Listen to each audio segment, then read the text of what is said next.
Praise the Lord, praise the Lord. Indeed, God will make a way where there seems to be no way. Puji Tuhan, puji Tuhan, puji Tuhan, bahwa sesungguhnya Tuhanlah yang pembuka jalan pada saat tiada jalan.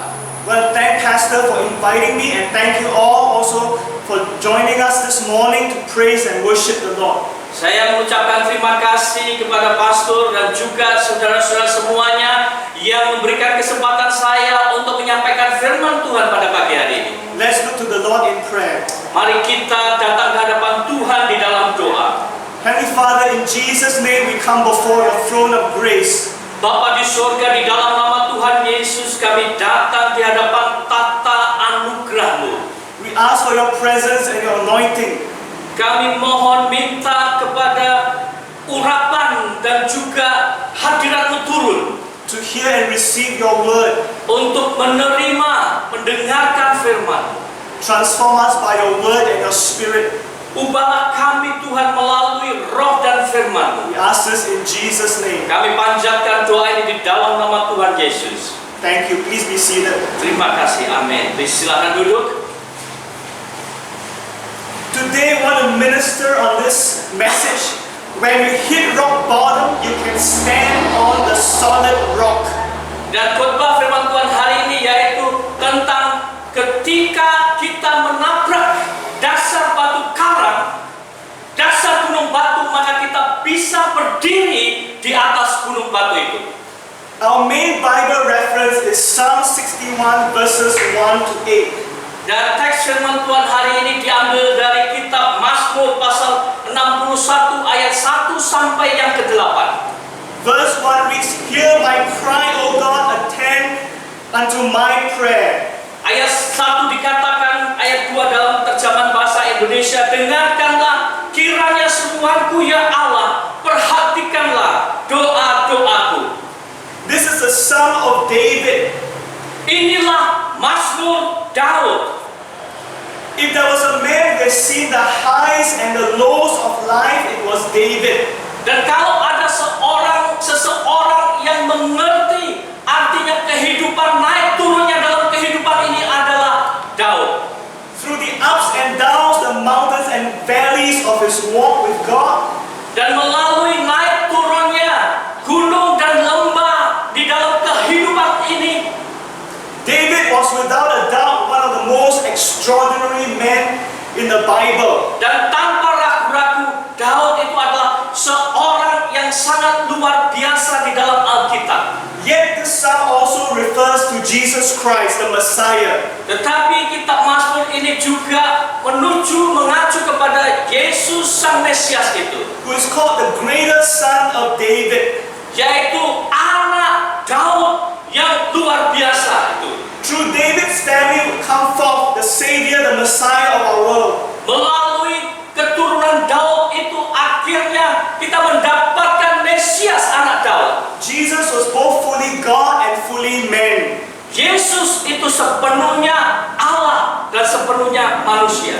As a man, he could undergo adversity and suffering. Dan sebagai manusia, ia mengalami yang namanya penderitaan dan juga permusuhan. In Isaiah chapter 53 verse 7 we read, Di dalam kitab Yesaya pasal 53 ayat yang ke-7 dikatakan, he referring to Jesus was oppressed bahwa dia, yaitu Yesus, dianiaya. and he was afflicted, Dan tetapi dia membiarkan diri ditindas yet he opened not his mouth. dan tidak membuka mulutnya. He's brought as a lamb unto the slaughter, Seperti anak domba yang dibawa ke pembantaian. and as a sheep before her shearers is dumb, Seperti induk domba yang keluh di depan orang-orang yang membunting bulunya. so he opened not his mouth. Ia tidak membuka mulutnya. On the cross, Jesus cried, Di atas kayu salib, Yesus berseru, my God, why hast thou forsaken me? Allahku, Allahku, mengapa engkau meninggalkan aku? David trusted God. Daud percaya kepada Allah. Jesus Christ, the anointed one, Yesus Kristus yang diurapi itu also had faith in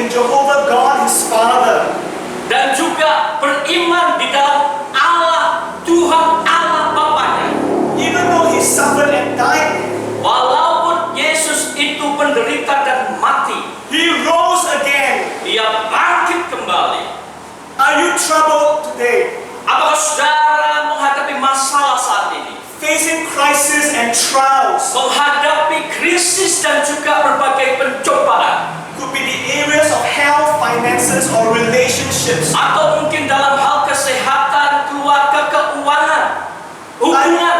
Are you at your wit's end? Apakah saudara berada di ujung tanduk? When your world falls apart, cry out to God for help. Ketika dunia yang saudara hadapi ini sudah mau runtuh dan saudara berseru kepada Tuhan. Faith in God is active, not passive. Iman di dalam Tuhan itu aktif, bukan pasif. Faith is earnestly, fervently, and desperately calling upon the Lord. Dan iman itu artinya bersungguh-sungguh, bertekun, bersemangat untuk percaya, berseru kepada Tuhan. Verse 2 says, from the ends of the earth I'll cry unto you. Di dalam Mazmur pasal 61 ayat 3 dikatakan, dari ujung bumi aku berseru kepadamu, karena hatiku lemah lesu.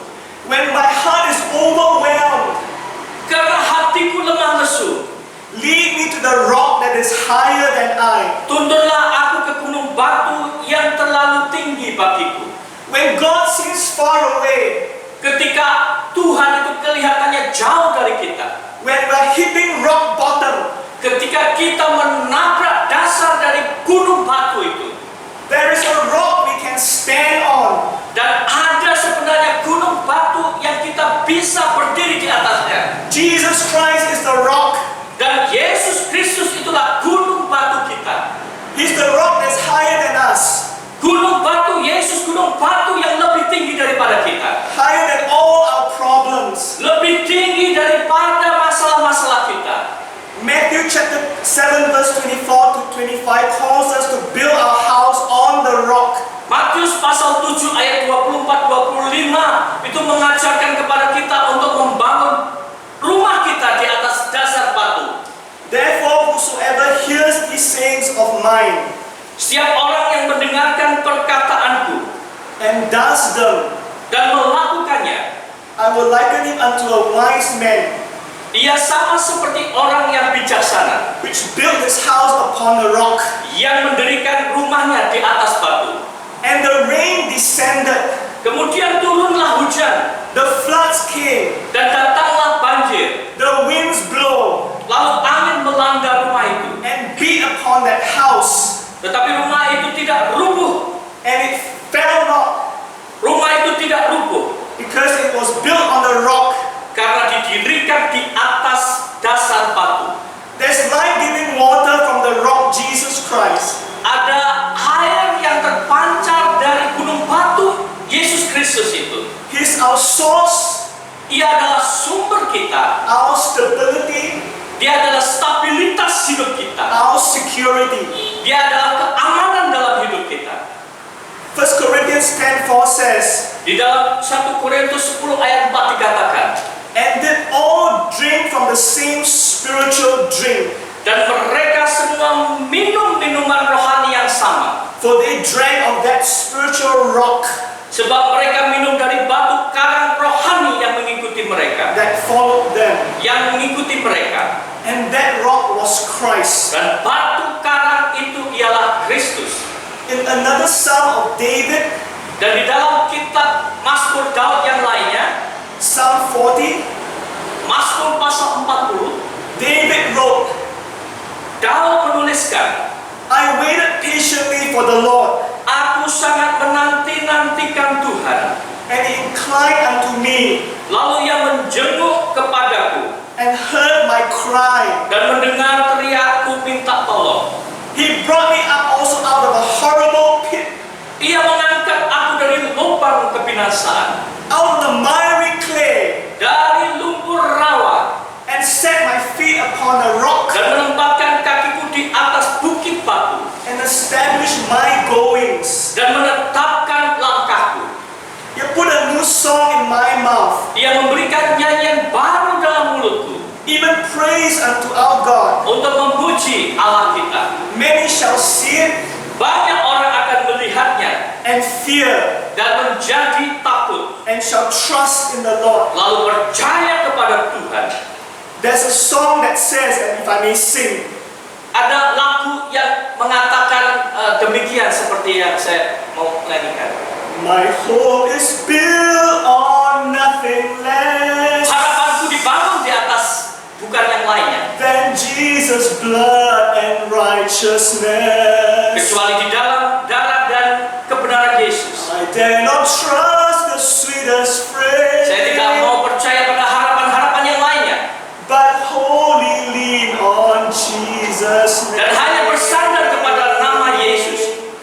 On Christ the solid rock I stand. Kami berdiri di atas batu karang Yesus, All other ground is sinking sand. dan dasar yang lain itu hanyalah pasir yang akan bisa tenggelam. All other ground is sinking Dan sand. dasar yang lain itu hanya seperti pasir yang gampang untuk tenggelam. Going back to Psalm 61 verse 3, we read, Kembali ke dalam kitab Mazmur pasal 61 ayat yang keempat dalam bahasa terjemahan Indonesia. For you have been a shelter for me, Sungguh engkau telah menjadi tempat perlindunganku, and a strong tower from the enemy. menara yang kuat terhadap musuh. Many of us know that David conquered Goliath. Banyak di antara kita tahu bahwa Daud mampu mengalahkan Goliat, The giant enemy of Israel. yaitu musuh Israel, sang raksasa itu. We too face giants in life. Demikian juga kita menghadapi raksasa-raksasa dalam hidup ini, They are the world, the flesh, and the devil. yaitu hidup dalam keduniaan, menghadapi iblis setan dan juga keinginan daging kita. Our refuge and shelter is to dwell in the presence of God. Tempat pelarian dan perlindungan kita adalah tinggal diam di dalam Tuhan. Verse 4 says, I will abide in your tabernacle forever. Ayat yang kelima dikatakan, biarlah aku menumpang di dalam kemahmu untuk selama-lamanya. I will trust in the covert of your wings. Biarlah aku berlindung dalam naungan sayapmu. We need the presence of the Holy Spirit. Kita membutuhkan hadirat Roh Kudus, Under the hiding place of his wings. yaitu kita bersembunyi di bawah naungan sayapnya. In Matthew chapter 23 verse 37, Di dalam Matius 23 ayat 37, we see that God wants to protect his people as a hen. Allah, kita melihat di situ Allah ingin melindungi umatnya sebagaimana induk ayam melindungi anak-anaknya, Gathering her chicks under her wings. mengumpulkan anak-anak ayam itu di bawah sayapnya. But they were not willing. Tetapi mereka tidak mau. It says, O Jerusalem, Jerusalem, Dikatakan di dalam ayat 37, Yerusalem, Yerusalem, you that kill the prophets engkau yang membunuh nabi-nabi and stone them which are sent unto you. dan melempari dengan batu. How often would I have gathered your children together, Melempari batu orang-orang yang diutus kepadamu, berkali-kali aku rindu mengumpulkan anak-anakmu. even as a hen gathereth her chickens under her wings? Sama seperti induk ayam mengumpulkan anak-anaknya di bawah sayapnya. And you would not. Tetapi kamu tidak mau.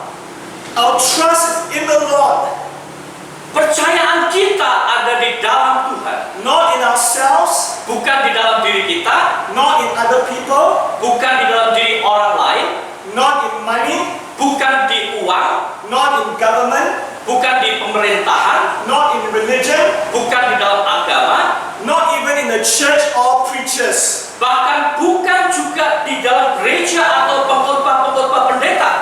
To trust in God is to stand on the promise of His word. Percaya kepada Tuhan artinya kita berdiri di atas janji firman-Nya. Our identity is in Christ. Identitas kita berada di dalam Kristus. Our victory is His finished work at Calvary. Kemenangan kita itu sebenarnya sudah genap di atas kayu salib. Colossians 3:3 says, Kolose pasal 3 ayat 3 dikatakan, For you are dead.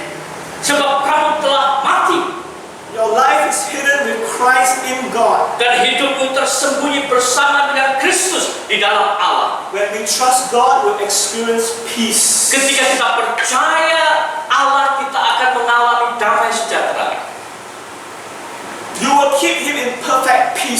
Ia akan memelihara kita dalam damai sejahtera yang sempurna, whose mind is stayed on you, di mana ia akan terus tinggal bersama-sama dengan saudara. because he trusts in you. Karena Allah percaya kepada saudara. Trust you in the Lord Percaya dalam kehidupan saudara forever, selama-lamanya. for in the Lord Jehovah is everlasting strength. Karena di dalam Tuhan Allah kita itu ada kekuatan untuk selama-lamanya. Jesus said in John 14:27, Yesus berkata di dalam Injil Yohanes pasal 14 ayat 27. peace I leave with you, Damai sejahtera ku tinggalkan bagimu. my peace I give unto you, Damai sejahtera ku berikan kepadamu. not as the world gives, Dan apa yang kuberikan tidak seperti yang diberikan oleh dunia give kepadamu. I unto you. Diberikan kepadamu. Let not your heart be troubled, Janganlah gelisah dan gentar hatimu. neither let it be afraid. Dan janganlah gelisah. Going to Psalm 61 verse 5. Di dalam Mazmur kembali lagi pasal 61 ayat yang ke-6. For you, O God, have heard my Sungguh vows. Engkau ya Allah telah mendengarkan nasaku. You have given me the heritage of those who fear your name. Telah memenuhi permintaan orang-orang yang takut akan namamu. David was a man who honors and fears the Lord. Daud itu adalah orang yang menghormati dan takut akan Allah. The Lord hears his vows. Allah mendengarkan nasarnya. Making a vow is a serious commitment. Membuat janji atau nasar itu adalah komitmen yang sungguh-sungguh. It is not to be taken lightly. Ini tidak boleh dianggap gampang saja. Numbers 30 verse 2 says, Bilangan 30 ayat yang kedua berkata, if a man vow a vow unto the Lord, apabila seorang laki-laki bernasar atau bersumpah kepada Tuhan, or swear an oath to bind his soul with a bond, sehingga ia mengikat dirinya kepada suatu janji, he shall not break his word. maka janganlah ia melanggar perkataannya itu. He shall do according to all that proceeds out of his mouth. Haruslah ia berbuat tepat seperti yang diucapkannya. Sadly, people break their promises. Tapi menyedihkan sekali banyak orang telah melanggar janjinya sendiri. Even Christians. Bahkan juga orang-orang Kristen. Sometimes we fail to do what we say we will do. Kadang-kadang kita itu gagal melakukan apa yang telah kita katakan. For example, we say that we want to pray for someone. Contohnya kita gagal untuk berdoa seperti yang dikatakan di dalam kitab Mazmur, but later forget and fail to do so. dan kemudian kita itu lupa dan kita tidak melakukannya. Therefore, to him that knows to do good Oleh sebab itulah bagi setiap orang yang tahu melakukan hal yang baik, and does it not, tetapi ia tidak melakukannya, to him it is sin. ia berdosa. At other times, Dan di dalam kesempatan-kesempatan yang lainnya, we end up doing things that we don't want to do. pada akhirnya kita melakukan apa yang sebenarnya kita tidak mau lakukan. For example, we look at the failures of others, Contohnya ketika kita melihat kegagalan-kegagalan dalam hidup orang lain. such as those who commit acts of adultery, Seperti contohnya orang-orang yang melakukan kehidupan dalam perzinahan, greed, kerakusan, jealousy, kecemburuan, anger. kemarahan, The list goes on and on. dan daftar ini terus dan terus berlanjut. We think we are above such sins. Dan kita berpikir bahwa kita tidak akan terjerat dalam melakukan hal-hal seperti itu. And say, I would never do such a thing. Dan kita berkata bahwa aku tidak akan melakukan hal-hal yang demikian itu. Or this problem would never happen to me. Atau masalah-masalah itu tidak akan terjadi dalam hidupku. Beware and beware. Sadar dan berjaga-jagalah. We are sowing seeds of pride and destruction in our own Kita sedang hearts. menabur benih kesombongan di dalam hati kita. If we depend on our efforts, strength, and willpower Kalau kita itu hanya bergantung di dalam usaha, kehendak, dan kekuatan kita sebagai manusia to overcome sin, untuk mengatasi dosa, to live for God untuk hidup bagi Allah, and have victory over sin, dan memiliki kemenangan atas dosa, our faith must be in Christ and Him alone. iman kita harus berada di dalam Kristus saja. not in our own strength, bukan di dalam kekuatan kita, not in our own goodness. bukan di dalam kebaikan kita. 1 Corinthians chapter 10 verse 12 declares, 1 Korintus pasal 10 ayat 12 berkata, wherefore let him that think he stands sebab itu siapa yang menyangka bahwa ia teguh berdiri, take heed hati-hatilah lest he falls. supaya ia jangan jatuh. Verse 13 says, there have no temptation taken you, Ayat 13, pencobaan-pencobaan yang kamu alami ialah pencobaan-pencobaan biasa but such is common to men. yang tidak melebihi kekuatan manusia. But God is faithful, Sebab Allah setia, who will not suffer us to be tempted above that we are able to bear. dan karena itu Ia tidak akan membiarkan kamu dicobai melebihi kekuatan. But with the temptation, Dan pada waktu kamu dicobai, also make a way of escape, Dia akan memberikan kepadamu jalan keluar, that we may be able to bear it. sehingga kita dapat menanggungnya. Also, Romans chapter 7 speaks of the believer's struggle against sin. Demikian juga kitab Roma pasal 7 itu berbicara tentang pergumulan orang percaya terhadap dosa. It's only by God's grace that we can, Hanya di dalam anugerah Allah saja kita mampu mengatasinya. and will overcome sin. Dan kita mampu mengatasi dosa itu. Romans chapter 7 verse 15. Roma 7 ayat yang ke-15. For what I am doing, Sebab apa yang aku perbuat, I do not understand. aku tidak tahu. For what I will to do, Karena bukan apa yang aku kehendaki that I do not practice. yang aku perbuat, But what I hate, tetapi apa yang aku benci, that I do. itulah yang aku perbuat. So what we want to do, we do not practice. Jadi apa yang kita sebenarnya ingin lakukan, kita tidak lakukan. And yet what we hate, we end up practicing. Tapi justru apa yang kita benci, itulah yang kita lakukan. Going on to verse 19. Selanjutnya di dalam ayat yang ke-19. For the good that I will to do, Sebab bukan apa yang aku kehendaki, yaitu yang baik yang aku perbuat. I do not do. Yang aku perbuat. But the evil that I will not to do, Melainkan apa yang tidak aku kehendaki, yaitu yang jahat that I practice. yang aku perbuat. We need to follow the Holy Spirit Kita harus mengikuti Roh Kudus to defeat the power of sin. untuk mengalahkan kuasa dosa.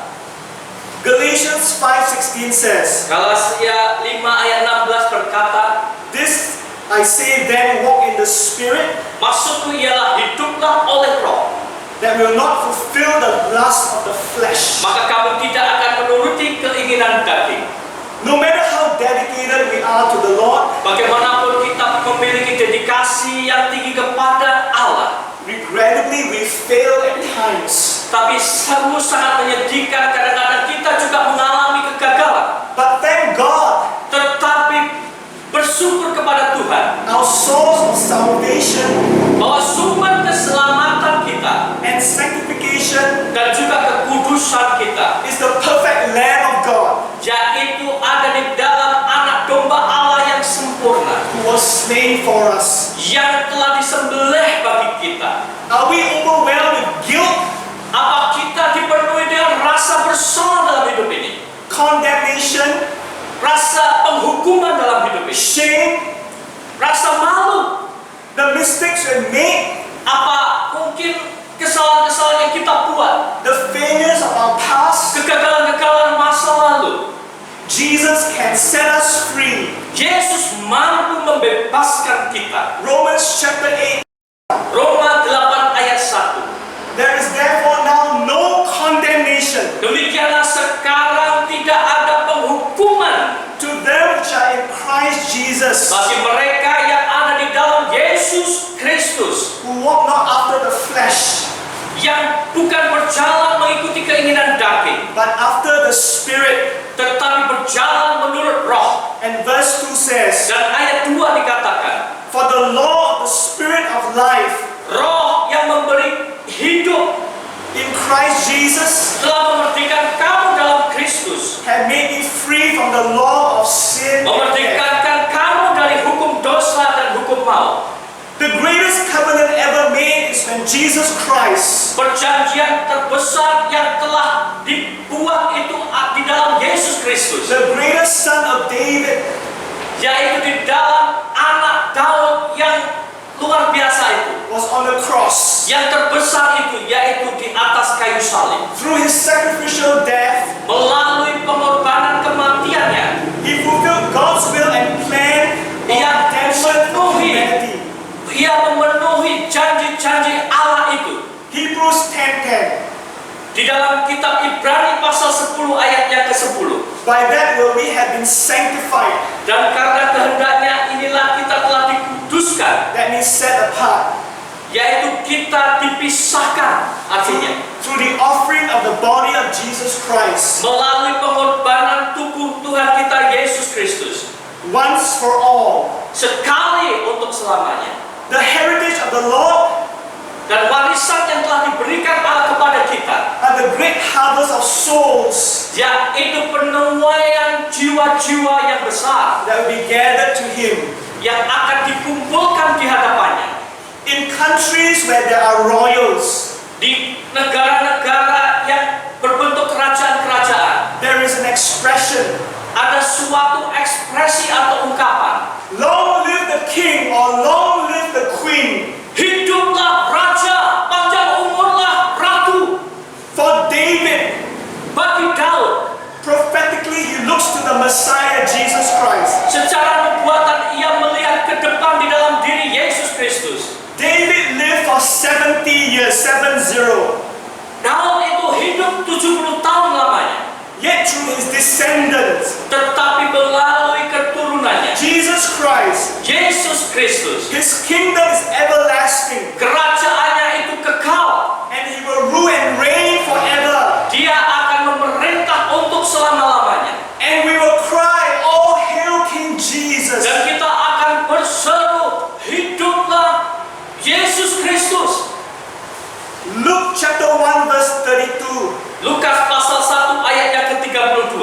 He shall be great Ia akan menjadi besar and shall be called the Son of the Highest. dan akan disebut anak Allah yang maha tinggi. And the Lord God shall give unto him the throne of his father David. Dan Tuhan Allah akan mengaruniakan kepadanya tahta Daud. And he shall reign over the house of Jacob forever. Dan ia akan menjadi raja atas kaum keturunan Yakub sampai selama-lamanya. And of his kingdom Dan kerajaannya there shall be no end. tidak akan berkesudahan. Psalm 61 verse 7 says, Mazmur 61 ayat yang ke-8 berkata, He shall abide before God forever. kiranya ia bersemayam di hadapan Allah selama-lamanya. Oh, prepare mercy and truth, Titahkanlah kasih setia dan kebenaran which may preserve him. untuk menjaga dia. Today Jesus is sitting at the right hand of God the Father, Hari ini Yesus Kristus duduk di sebelah kanan Allah Bapa.